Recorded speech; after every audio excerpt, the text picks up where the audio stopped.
Você pode aplaudir e glorificar o Senhor. Aleluia! Glória a Deus!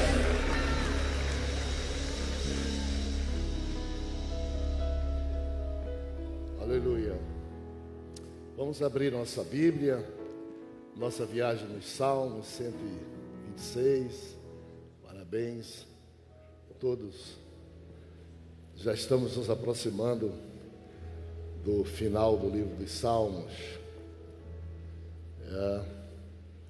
Vai deixar saudade, mas já está no forno o livro de 2 Coríntios, que nós vamos estudar em seguida, e depois nós vamos estudar o livro de Isaías, e depois nós vamos estudar o livro de Filipenses, Colossenses, 1º e 2º Tessalonicenses. O ano todo, nossa jornada pela Bíblia é maravilhosa, é extraordinária. Vamos então, essa leitura é uma leitura tão fácil que eu vou pedir para todos nós lermos juntos todos os versos. É tão bonito, alguns poderiam recitá-lo de memória. Então vamos lá, todos juntos, ler o Salmo completo. Vamos lá, 1, 2, 3. Quando o Senhor restaurou a sorte de Sião, ficamos como quem sonha. Então, e a nossa língua de júbilo, e entre as nações se dizia: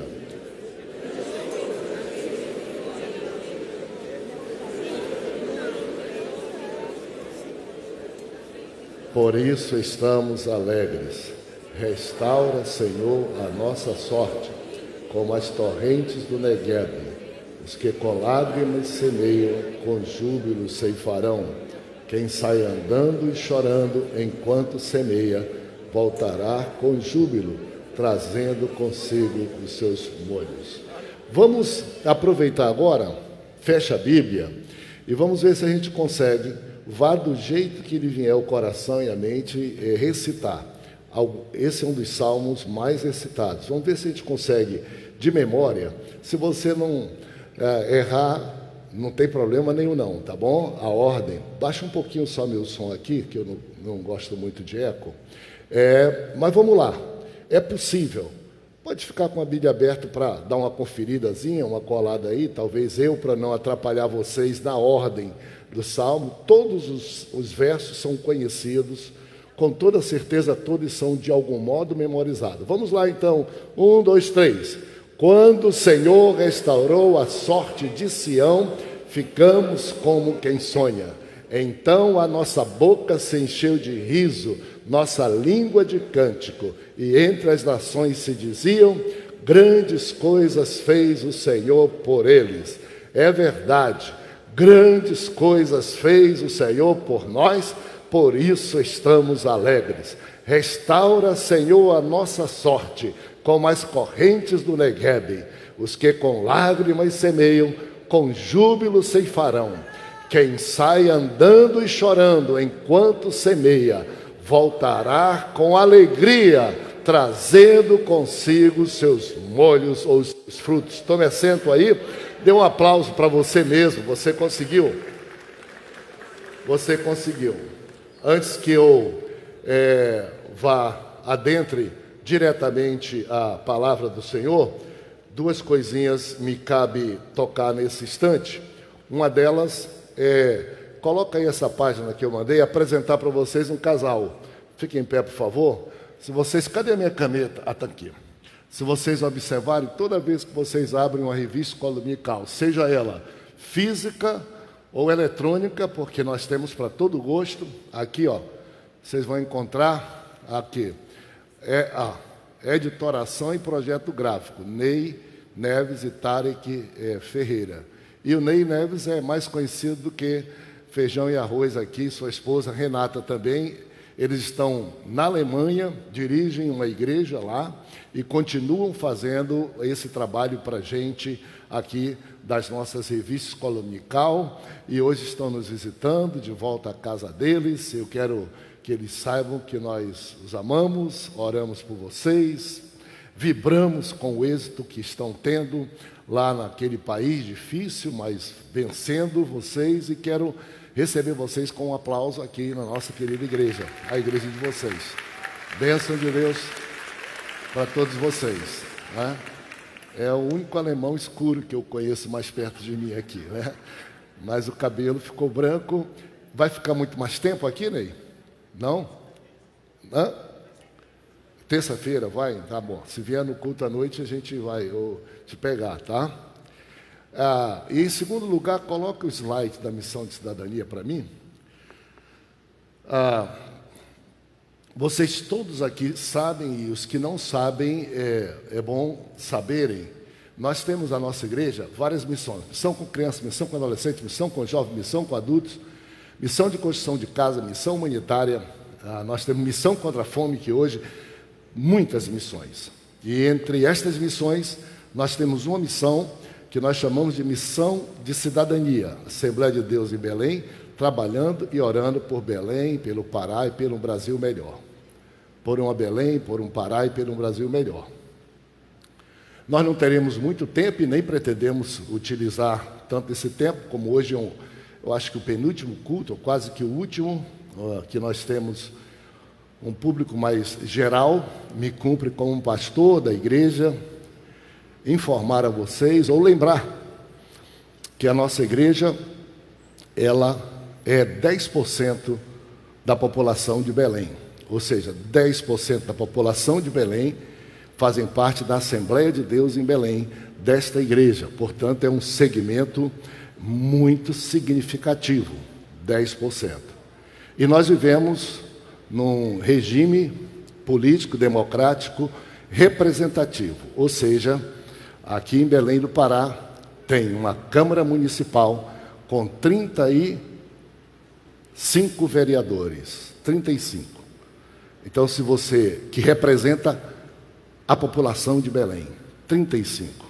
Então, se você fizer uma rápida conta, se somos 10% da população, e existe 35 lugares na Câmara para representar a população, nós fazemos jus a 3 assentos na Câmara Municipal. Um pouquinho, poderia ser até a mais, mas nós somos modestos. E por graça e misericórdia de Deus, nesses anos todos, nós temos sido unidos, inteligentes, convergentes, somando forças e ocupado, como membros desta igreja, esses 3 assentos na Câmara Municipal. Não estamos falando de brincar de eleição, de candidatar-se, nada. Nós estamos falando de uma missão. Missão quer dizer, é uma missão nossa, nos fazer representar em qualquer que seja a instância da sociedade belemense, em 10% dos lugares. Também nos palácios, nos tribunais, nas câmaras legislativas, em qualquer lugar. Eu costumo dizer que onde tiverem 10 pessoas aqui na cidade de Belém, e se você quiser, faça um teste. Diga a paz do Senhor Jesus, que uma vai responder. Uma vai sorrir para você e vai responder. Uma prova da graça de Deus, de que o Evangelho nesta terra, onde nasceu a Assembleia de Deus, se expandiu. Se você for em qualquer bairro, e todos os lugares, você vai encontrar 1 ou 2 ou 3 templos da igreja. Deus fez a família, a Assembleia de Deus, crescer. E na Câmara Municipal, nós temos sido muito responsáveis, dedicados, para não deixar com que outras pessoas que nada têm a ver com o Evangelho de Cristo ocupem o lugar que seja para nós ocuparmos. E isso, não ocupar só porque é crente, não. Ocupar porque é competente, porque é cidadão, porque é igual aos demais que existem aí. E, além disso, adiciona a mais disso a fé no Senhor Jesus, e a mais disso, a fé praticada na Assembleia de Deus junto conosco. Por exemplo, no culto como esse nós temos aqui pessoas que são autoridades, vereadores que foram eleitos e, portanto, têm a chancela divina e a chancela do voto das pessoas, e nós respeitamos muito qualquer autoridade. Nós respeitamos, nós oramos, principalmente quando ela é doméstica da fé, da família assembleiana.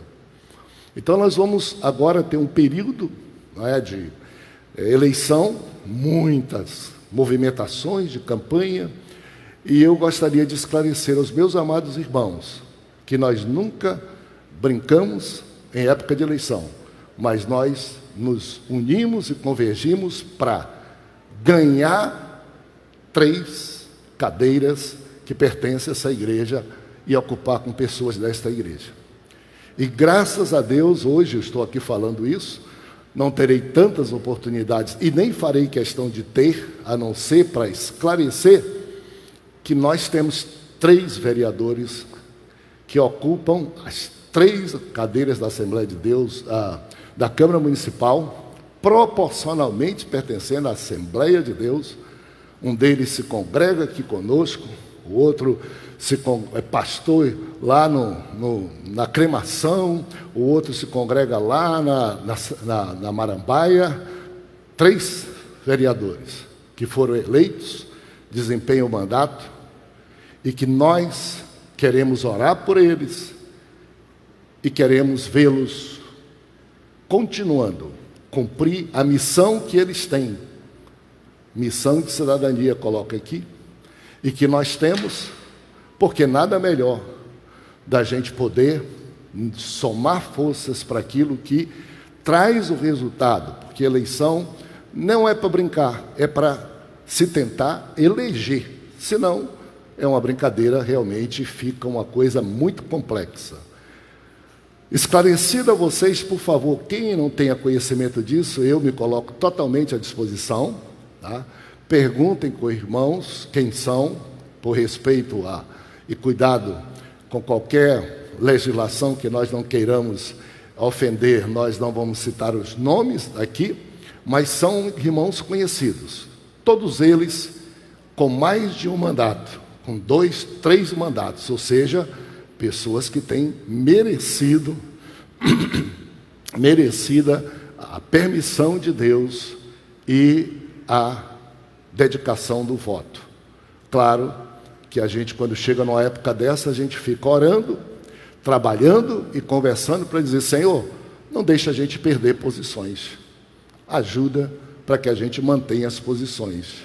E estas posições, ninguém melhor do que quem já está, porque já teve tanto a chancela divina quanto a chancela do voto, a gente não arriscará de jeito nenhum. Nós esperamos um momento que a gente possa ter todos os segmentos da igreja até representados lá, tá? A hora que for vontade de Deus, que um desses nossos irmãos, porventura, não viesse a se confirmar, nós queremos ver uma pessoa bem jovem, nós queremos ver uma mulher, nós queremos ver outros segmentos ocupando. Mas, enquanto está dando certo, enquanto nós temos ocupado isto, enquanto as pessoas têm dignificado o nome da igreja, não dá para a gente dispersar, se desunir, por mais carinho que a gente tenha a um irmão nosso, a uma pessoa nossa. Nós não podemos nessa hora brincar para depois dizer: nós fomos dispersados e perdemos posições missionárias da igreja, que são homens e mulheres que Deus prepara para fazer e assumir cargos públicos e cargos eletivos. Que Deus abençoe todos que aqui estão. Agradeço imensamente a atenção. Não se esqueçam, essa missão, ela é composta por todos os que queiram, e esta missão, todo primeiro sábado do mês, se Deus quiser agora, primeiro sábado, todo, há mais de o tempo que eu estou aqui, são 28 anos, semeando, conscientizando, para que a gente, quando chega em tempo como esse, a gente não seja esquartejado por interesse de pessoas e criticado. Graças a Deus que Deus tem confirmado. Há 28 anos, todo primeiro sábado do mês, lá no anexo do Centenário, às 5 horas da tarde, nós nos encontramos para orar pelo Brasil, orar pelo Pará, orar por Belém, orar pelas autoridades, orar por nossos irmãos e com uma coisa a mais. Os irmãos que são membros da igreja e que exercem a autoridade, o mandato, eles estão lá com a gente orando. Lá eles falam daquilo que estão fazendo e lá nós perguntamos deles e lá nós damos sugestões e ali é o nosso viveiro de talentos que nós preparamos com maturidade para exercer funções e nessa hora poder ser ajudado pela gente. Qualquer pessoa pode fazer parte, até pode ir para a reunião nossa, aberto, 24 horas. Tem só uma coordenaçãozinha da missão para ficar acompanhando isso, mas tudo. Então nós não mudamos de rumo em tempo de eleição. Nós semeamos e plantamos para que nesse tempo a gente possa colher. Queria pedir a todos que orassem por nosso país. Nós estamos vivendo tempos turbulentos por esta eleição, para que Deus dê a Belém uma sorte melhor e para que estes lugares persistam sendo ocupados por membros da nossa igreja, que é uma forma da gente contribuir com nosso município, tendo voz nas discussões da lei. E, logicamente, que é uma forma também da gente se sentir representado de algum modo. Uma igreja tão grande como essa não pode ser descuidada em horas de cidadania. Vamos baixar a cabeça e fazer a primeira reflexão e oração. Se você puder se sentir, eu também sou membro da missão de cidadania da minha igreja e eu vou ajudar no que puder, com certeza nós vamos ser gratos e Deus vai lhe acompanhar e lhe abençoar, porque você está fazendo alguma coisa que honre o nome dele e que vá fazer as coisas acontecerem. Santo Deus, no teu santo nome, nós te suplicamos bênção sobre nossa cidade, nosso estado e nosso país. Te suplicamos, ó Deus, que abençoe a igreja do Senhor na participação, na colaboração que dá ao município, oferecendo filhos e filhas dessa igreja para que ocupem funções e cargos importantes e sejam sal da terra e luz do mundo onde estiverem. Te louvamos, ó Deus, porque Tu tens nos abençoado, confirmado e proporcionalmente tens nos unido para garantir que 3 assentos que pertencem a 10% da população de Belém, e nós somos esses 10%, tenham sido ocupados esses últimos anos, organizadamente, continuadamente, por 3 irmãos nossos, que já exercem mandato, que concorrem ao próximo mandato, e que nós queremos vê-los lá, continuando essa jornada. Abençoa cada um de nós, nossos corações, nossas mentes, ilumina-nos, dá-nos sabedoria para não dispersarmos e assim não irmos a lugar nenhum. Guarda eles, Senhor, para que encontre, ó Deus, no coração do povo de Belém, ó Deus bendito, favor e graça. E assim, a Tua igreja continue ocupando os espaços que são dela. Nós te suplicamos isso com amor e temor, no nome santo de Jesus. Amém. Amém. Amém. Vamos dar um aplauso a todos os irmãos que se dedicam a esse trabalho e fazem esta obra tão bonita, não fácil, em nosso nome e em nome de todos nós. Agora vamos então ao que não está fora do nosso assunto de hoje, que é exatamente o que nós vamos estudar, o Salmo 126. O que é o Salmo 126? Está lá, colocado para você, aqui para a gente não gastar muito tempo. O autor, ele é desconhecido, se deu sempre entre 1000 antes de Cristo e no máximo 500 antes de Cristo. É um salmo chamado Salmo de Romagem ou de Peregrinação, ou dos degraus, está aqui. E o contexto histórico é um salmo que reflete a libertação do povo de Israel do cativeiro babilônico, que se deu de 722 até mais ou menos 400, a libertação do cativeiro babilônico. E como é que esse salmo reflete isso e reflete de modo tão feliz e tão alegre? Primeira posição que a gente precisa colocar aqui é um cântico, então é chamado cântico de romagem, peregrinação, de viagem, cântico dos degraus. A ideia é, o povo de Israel tinha do Salmo 120, Salmo 134, os hinos preferidos todas as vezes que ia a Jerusalém ou que subia no templo. Eles iam cantando. E os hinos preferidos dos salmos eram 120 ao 134. Por isso é chamado cânticos de romagem, de peregrinação ou dos degraus para subir ao templo que ficava no lugar mais alto de Jerusalém. Isso é interessante. Uma segunda observação que eu acho que vale a pena a gente ver hoje é que desse salmo a gente aproveita muito às vezes, é possível a gente conhecer mais ou menos o temperamento e a personalidade das pessoas. Como sempre nós dizemos aqui, os músicos riem, os cantores riem, quem estudou música sabe que a definição primária de música é a arte de manifestar os diversos afetos da nossa alma mediante o som, mediante o cântico. Isso é música. Por isso que quando a gente está triste, a gente canta hinos ou músicas lentas e que saudosas. Quando a gente está alegre, a gente canta músicas de marcha e músicas para frente. Eu, quando estou aqui, quero mexer com os dois sentimentos, eu peço para o coral e para a orquestra tocar. Ouve-me, ouve-me, ouve-me, ó Cristo, enche-me do teu amor e purifica meu ser. Aí, quando eu já satisfaço isso, eu digo agora, como hoje vocês vão ver, provavelmente os dois, se não, já pedi aqui, provavelmente os dois, e aí eu não saio daqui numa ceia sem dizer hino da batalha, hino da batalha. Aí o coral e a orquestra vão, já refugia, é isso aí.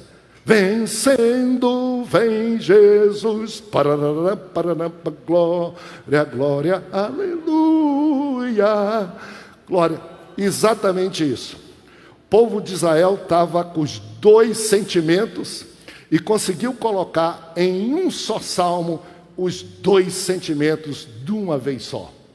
Primeira parte do salmo, que a gente chama aqui de libertação do cativeiro, de 1 a 3, alegria da restauração e alegria da libertação do cativeiro. Alegria. Se alguém tiver aí com o microfone, puder ler para mim esses 3 versículos, leia aí, senão a gente vai recitar. Vamos lá junto, vamos recitar. Alegria da libertação do cativeiro, Salmo 1 a 3, vamos juntos.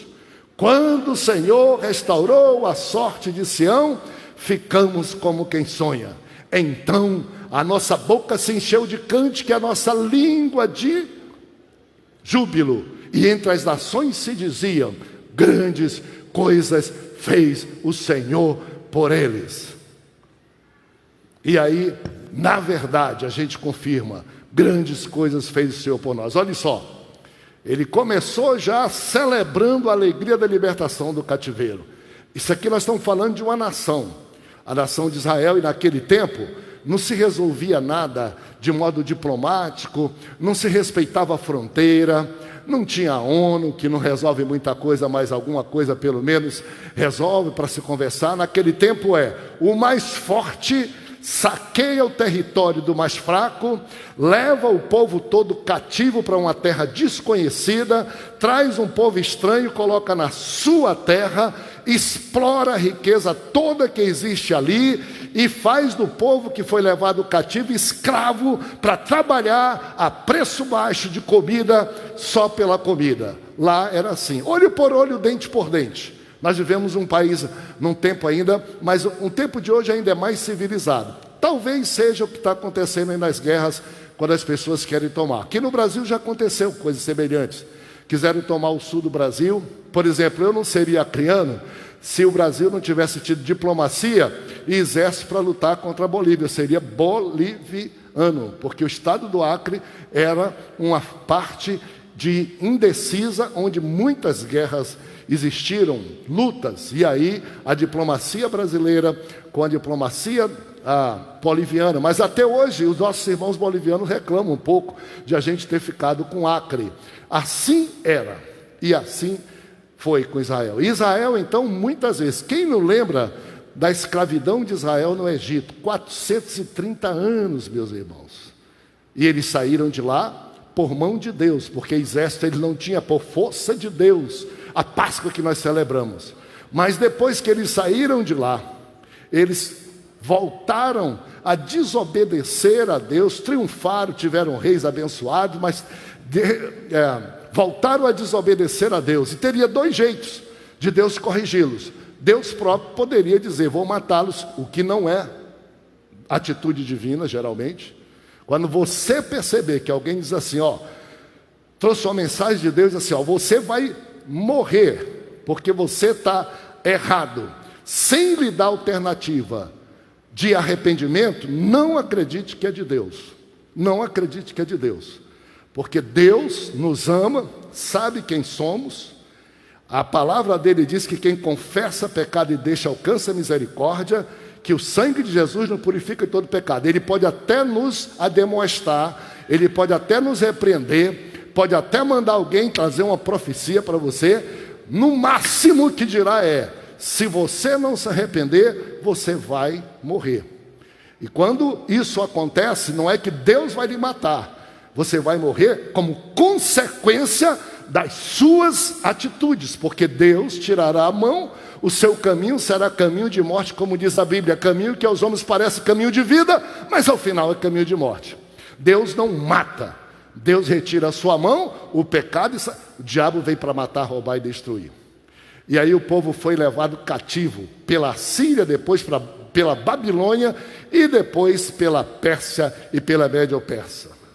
O povo já estava acostumado naquele cativeiro horrível, Jerusalém toda destruída, o templo nem existia, e quando eles já estavam quase esquecidos, Deus levantou um homem que chama esse homem de seu pastor, e ele não era nem sequer crente, mas para esse caso, ele foi o pastor. Nós vamos estudar no capítulo 40 de Isaías sobre eles. Ciro, imperador da Pérsia, e por alguma razão, diz Ciro, que Deus despertou o seu espírito. Olha só, um rei, um imperador que mandava no mundo, diz, o Espírito de Deus me despertou para que eu despertasse o espírito de vocês e dissesse a vocês que vocês podem voltar para Jerusalém e podem voltar para Israel. Vocês podem reconstruir os muros, reconstruir o templo, reconstruir a cidade, e eu vou ajudar vocês, e eu vou dar carta de autorização, e vou pedir que o meu reino e os povos que podem, ajudem vocês nisso. Eles já estavam quase que esquecidos. Eles tomaram um susto, e aí começa a descrição. Quando Ciro assinou isso, impossível, inesperadamente, e aí está dito, inacreditavelmente, quando proclamaram essa notícia, eles ficaram como quem sonha. Quando o Senhor restaurou a sorte de Sião. o monarca principal, o imperador principal deu ordem, disse: façam, deem, podem ir, podem construir, estou com vocês, voltem para lá, todos que vocês quiseram. E então a expressão do salmista é uma expressão emocional. Quando o Senhor restaurou a sorte, ficamos como quem sonha, aleluia. Quem sonha é boquiaberto, quem sonha é espantado. Eu acho muito legal, alguns de nós, mulheres são mais expressivas às vezes, homens são menos expressivos, mas algum tipo de emoção é muito bonito. Por exemplo, a gente tem uma criança, filho ou não, a gente quer dar um presente, a gente compra um presente para aquela criança. O que a gente quer ver? A gente quer ver a emoção que a criança esboça quando ela abre o presente. Alegre ou triste. Se a criança não se entusiasmou, diz: eu perdi minha grana. Se a criança se entusiasmou, diz: valeu a pena. A criança na outra hora pisa em cima, quebra tudo, mas valeu pela emoção que ela teve, porque a emoção não se gera, não se cumpre. O povo fez isso, e o escritor disse: nessa hora que isso aconteceu, que essa notícia eclodiu, nós ficamos como quem sonha. E como quando a gente sonha, a gente fica pensando como é que a gente vai reagir ao sonho. E aí o escritor diz que a reação de todo o povo, na sua maioria absoluta, que amava, que esperava esse momento, talvez alguns não, já estavam acostumados lá e não queriam sair de lá, o povo disse: ato contínuo, a nossa boca se encheu de júbilo, de cântico, e a nossa língua de júbilo. Nós não escondemos a emoção, não escondemos a emoção da bênção de Deus, não escondemos a emoção de que Deus faz, e aí que ainda demore, Deus resolve, que vale a pena esperar, porque Deus resolve. Isso, meus irmãos, se passou para Judá, aproximadamente para Israel, melhor dizendo, aproximadamente 175 anos, e para Judá 70 anos, que foi o tempo do cativeiro de Israel, do povo de Judá, mas foram 170 anos. Interessante como não se esquece. Deixa eu fazer um pequeno parênteses aqui para vocês. Aqui, por exemplo, hoje eu estou aqui e duas coisas me vêm à cabeça. A primeira, é provável que você esteja pensando e dizendo: eu tenho uma esperança e eu tenho um sonho que já faz muito tempo, já tem 1 década, 2 décadas, 3 décadas, 4 décadas, 5 décadas. Você diz assim: eu até já me acostumei. Você diz assim: eu até já não estou lembrando tanto. Deixa eu dizer para você uma coisa: na mão do Senhor Jesus, um dia essa surpresa incrível, inacreditável, ela pode explodir. Ela pode explodir diante de você. Fique esperando. Tem coisas que ficam lá no céu acumulado, o tempo vai passando, mas Deus responde, porque você se esquece, mas Deus não se esquece. Então, qualquer que seja a circunstância que você está vivendo aqui hoje, nesse dia abençoado de ceia, eu costumo dizer que a nossa vida é dia a dia, semana a semana, mês a mês. Eu digo que é de semana de oração e gratidão a semana de oração. Eu digo que é de ceia em ceia. Eu digo que é de bênção em bênção. Eu digo que é de glória em glória. Eu digo que é de ano em ano. Mas está chegando a bênção de Deus que nós precisamos receber ainda aqui na terra. Além disso, escutem, há uma bênção e uma promessa de Deus tão linda, que a Bíblia diz que é bendita a esperança, bendita a promessa, e que faz tempo que ela é anunciada pelo próprio Jesus. Daqui a pouco nós vamos participar da ceia, e quando Jesus serviu a ceia, ele disse: porque todas as vezes que comer desse pão e comer desse cálice, anunciais a minha morte, até que eu venha. Ele anunciou ali. E na hora que ele subiu, que todo mundo não queria que ele subisse ao céu, os anjos desceram e disseram: o que vocês estão fazendo aí? Esse Jesus que subiu ao céu, gravem, vai descer da forma como viste subir. Você lembra dessa promessa?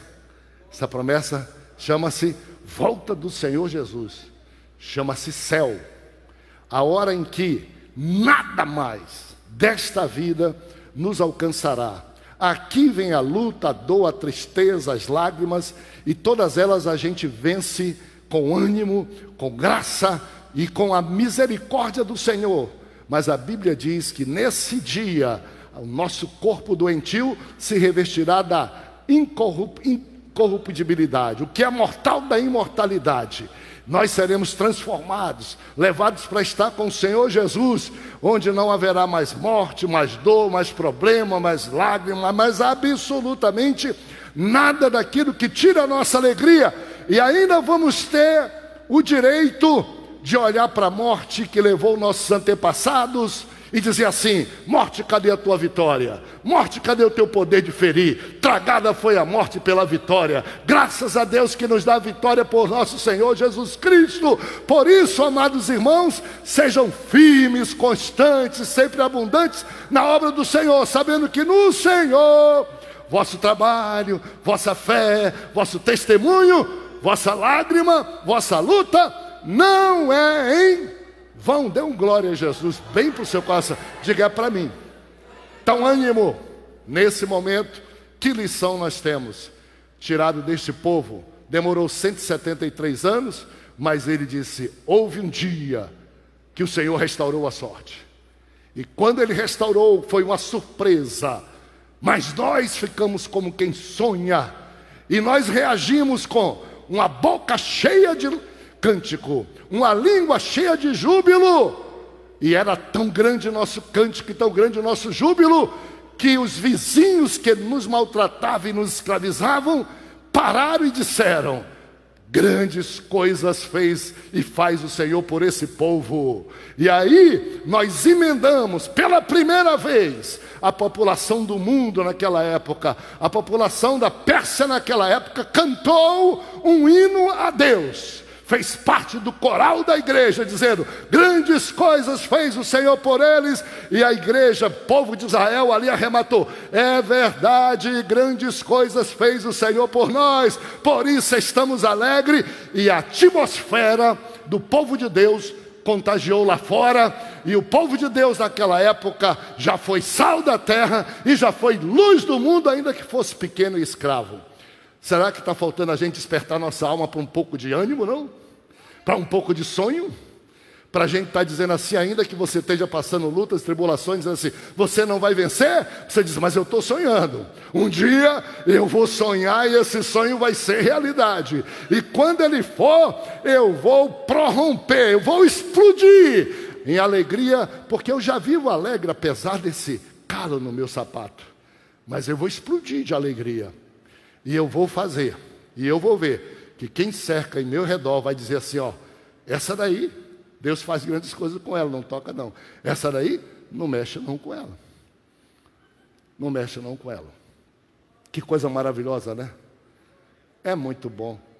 Eu tomara que você esteja prestes hoje, ainda, a ter uma alegria, a ver um sonho desse realizado. Agora, atenção para isso. Às vezes Deus faz tantas coisas por nós, mas nós somos inertes, nós somos insensíveis.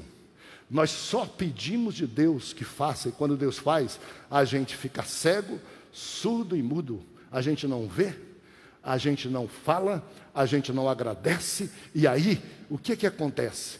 O nosso caminho, o nosso canal de bênção entre Deus e a gente fica congestionado, estocado de ingratidão.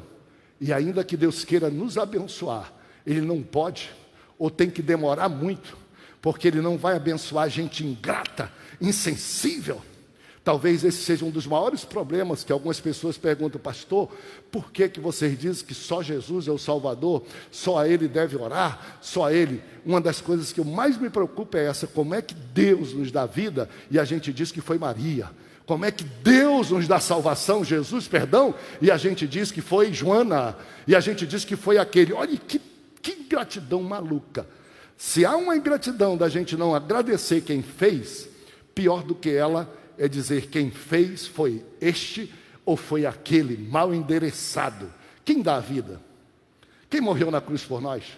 Quem perdoa pecado? Quem merece gratidão? Quem nos dá sopro de vida hoje? Quem nos leva para o céu? Jesus. Então a Ele seja dada honra, glória, louvor. Quantos podem dizer glória a Jesus? E para findar, meus amados irmãos, essa segunda parte desse salmo, que é restauração pós-cativeiro. Atenção para isso. Na verdade, essa é uma oração. Se lá era um hino de gratidão, até o verso de número 3, aqui do verso 4, é uma oração. Uma oração por uma restauração contínua. E vamos lá juntos nessa história. Restauração pode acontecer, o seu início pode ser imediato, mas ela demanda manutenção, ela demanda progresso, ela demanda ver que reação você tem a partir do momento que Deus te liberta de alguma coisa. E se você cumpre a sua parte, se você valoriza o que aconteceu, se você observa e não deixa de aproveitar o que Deus fez, então restauração pós-cativeiro, na verdade, é uma oração de restauração pós-cativeiro. Vamos lá para o Salmo, o verso número 4. Veja o que diz o verso número 4. Vamos juntos. Eu estou aqui feito doido porque eu acho que vocês disseram 4. Vamos lá. Restaura, Senhor, a nossa sorte como as correntes do Negueb. Bata no peito e diga: restaura, Senhor, a minha sorte, como as torrentes do Negueb. Uma oração. Impressionante, né? No verso 1 diz, quando Deus restaurou. E no verso 4 diz, restaura. Restaurou ou não restaurou? Restaurou ou não restaurou? Restaurou. O maior milagre é o primeiro passo. Todo mundo diz de uma caminhada, o mais difícil é o primeiro passo. Tirar do meio da escravidão assíria, depois babilônica, depois da Pérsia e da Média. Fazer um imperador do mundo dizer que eles podem sair daquele lugar. Mas quando eles chegaram em Jerusalém, não havia muros, não havia casa, não havia plantação, não havia templo, tudo destruído. E aí a dúvida vem: Senhor, restaurou ou não restaurou? Nosso júbilo valeu a pena ou não valeu? Nosso cântico também não? O reconhecimento do mundo todo de que Deus fez por ele, mas agora isso diante de nós desanima a gente. Aí o salmista diz, como é que a gente enfrenta uma hora em que a gente quer desanimar de uma coisa que é líquida e certa, que Deus fez, que é para nós? Ele diz, a gente ora e diz, Senhor, restaura, continua restaurando a nossa sorte, Senhor, como as torrentes de Negueb. Tu começou, continua. Aquele que começou a boa obra vai continuar e aperfeiçoar até o dia do Senhor. Continua, Senhor, não vou te atrapalhar. Tudo que eu vejo é contra aquilo que tu disse, mas eu creio, eu vou, e eu vou cooperar com isso. Eu vou trabalhar, eu vou construir um muro, eu vou reconstruir minha casa, eu vou plantar a minha hortazinha para viver, eu vou ajudar a construir o templo de Jerusalém. E como foi que o povo reagiu a um momento de desânimo? Por isso que é oração para restauração pós-cativeiro contínua, uma restauração contínua, a restauração do dia a dia. Isso acontece com nossos pecados. Às vezes nós erramos, o Senhor nos perdoa, e Satanás fica nos acusando, e a Bíblia diz, se ele nos acusar, maior é Deus do que ele. Acredite em Deus e não acredite nele. Isso acontece nas nossas relações. A gente perde perdão, reata tudo, a família se reorganiza. No outro dia, o descuidado do homem, da mulher, pega e destrói tudo que Deus está fazendo, por uma ação de falta de vigilância daquele dia, não dar a manutenção contínua, e nem depende de Deus, pedindo, Senhor, me ajuda a restabelecer os laços com a minha esposa, com meu esposo, a confiança que eu perdi, me ajuda diante de Ti. A oração foi, restaura, Senhor, a minha sorte, como as torrentes do Negueb. As torrentes do Negueb, todo mundo já ouviu falar sobre isso. Eu vi um videozinho pequeno, só para você ter um pouco de ideia. Mas se você olhar aqui na Amazônia, ontem eu estava conversando com o pastor Felipe, bota aí o vídeo. E nós estávamos pensando sobre... Se o Felipe diz que tem foto...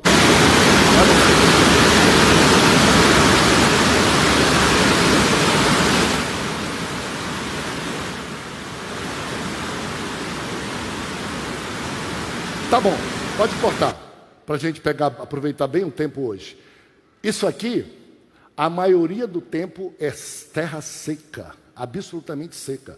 São os canais, são ruas, estradas, os beduínos entram por ali. Eu tive uma vez lá, 2 vezes, e eu vi isso acontecer de fato.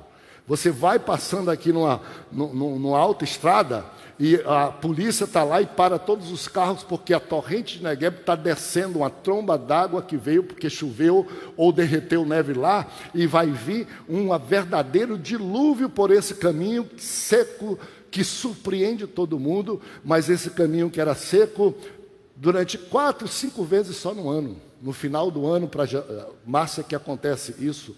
Mas tem aviso em todos os lugares, cuidado, torrente, torrente. Do deserto, 2/3 de Israel é o deserto chamado deserto de Negueb. Ao mesmo tempo que isso é destruidor nessa quantidade, é um lugar que fica fértil, os vales ficam férteis porque a água vem num lugar como esse. E o povo disse assim: Senhor, legal, o Senhor restaurou a sorte com o decreto de Ciro, o Senhor restaurou a sorte com ele deixando a gente vir, o Senhor restaurou a sorte com o povo nos ajudando, mas nós chegamos aqui, olha isso aqui, Senhor. Então o Senhor restaura a nossa sorte mais, Senhor, aumenta a nossa fé mais, Senhor, restaura a nossa sorte para hoje, Senhor, me dá ânimo para hoje, me dá visão para hoje. E não é pouco que nós queremos torrentes de bênção, nós queremos torrentes, Senhor, de conquistas para frente, nós queremos ver coisas abundantes, dilúvio. E nessa manhã eu quero ministrar sobre você, sua saúde, sua família, seus negócios, seu coração, seu intelecto, sua razão. Receba a graça de Deus, sorte de Deus, bênção de Deus. Não jogue fora, não desista. O Senhor está vendo, e quando Ele restaurar, não se esqueça de prorromper em glória em nome do Senhor Jesus. Restaura a nossa sorte como as torrentes do Negueb. Os que com lágrima semeiam, com júbilo ceifarão. Quem sai andando e chorando enquanto semeia, voltará, atenção, sem dúvida, com alegria, trazendo consigo os resultados, os frutos, os feixes colhidos, os molhos colhidos.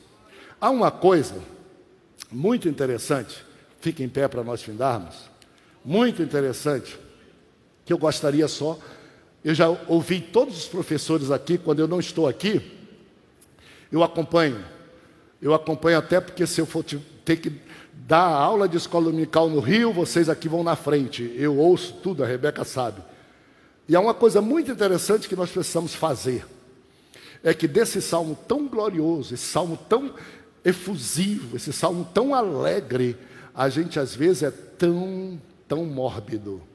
E tem crente que só gosta disso. Quem sai chorando, quem sai andando e chorando enquanto semeia, voltará com alegria. Só do choro e só da lágrima. 2 versos, que é para você não estourar só de positividade, vamos dizer, e tal. Você vê que isso é uma realidade. A realidade é que a vida consta de alegrias e tem momentos de tristeza, mas os momentos de tristeza parece que são maiores. Não é, contem na sua vida que você vai ver que não.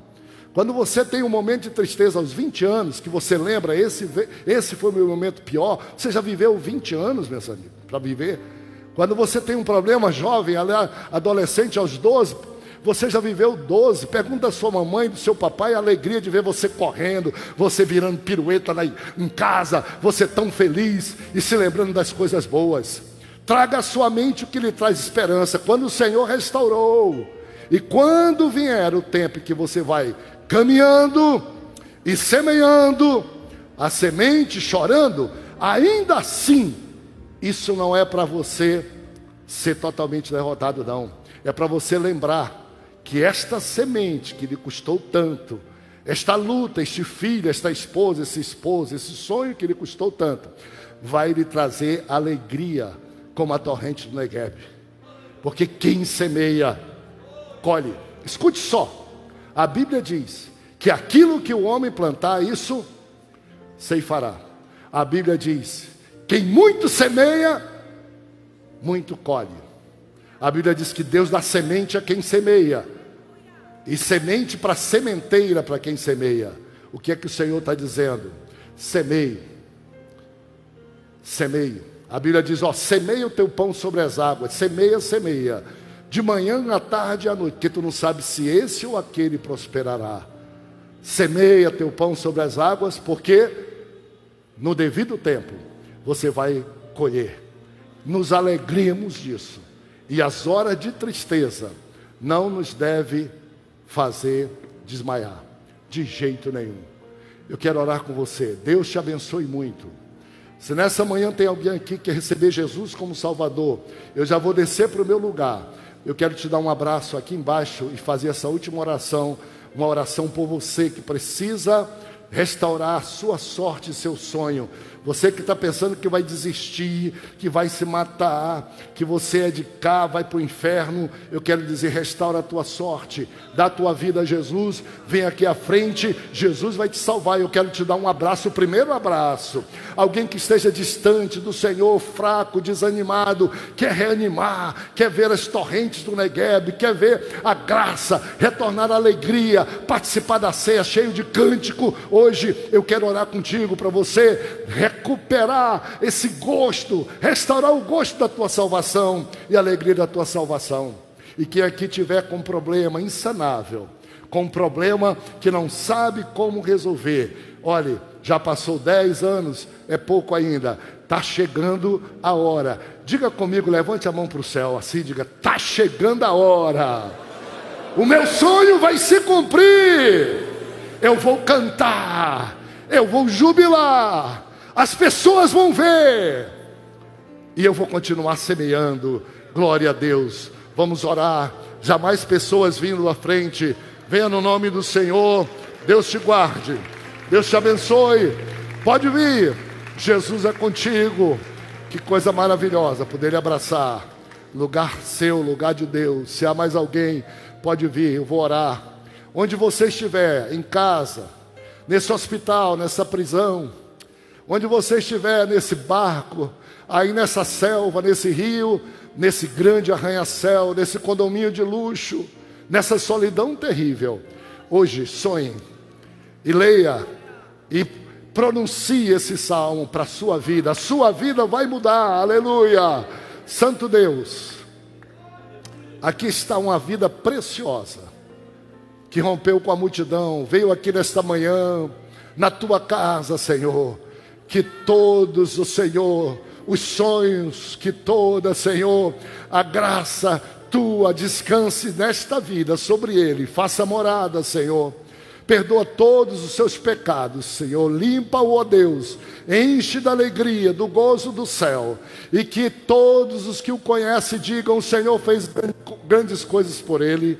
E ele diga, é verdade, Deus fez também grandes coisas. E que ele possa continuar a sua jornada, a sua vida. E nas horas de choro e de tristeza, sua alma se alegre, sabendo que ele vai colher frutos, Senhor. E que o céu nos espera. E que nós não esquecemos que nosso último, o lar nosso é o céu. E que nada nesta vida nos há de prender, Senhor. Nós te amamos, no santo nome de Jesus. Amém. Deus lhe abençoe. Deus lhe abençoe. Seu irmão, que coisa boa, abençoe.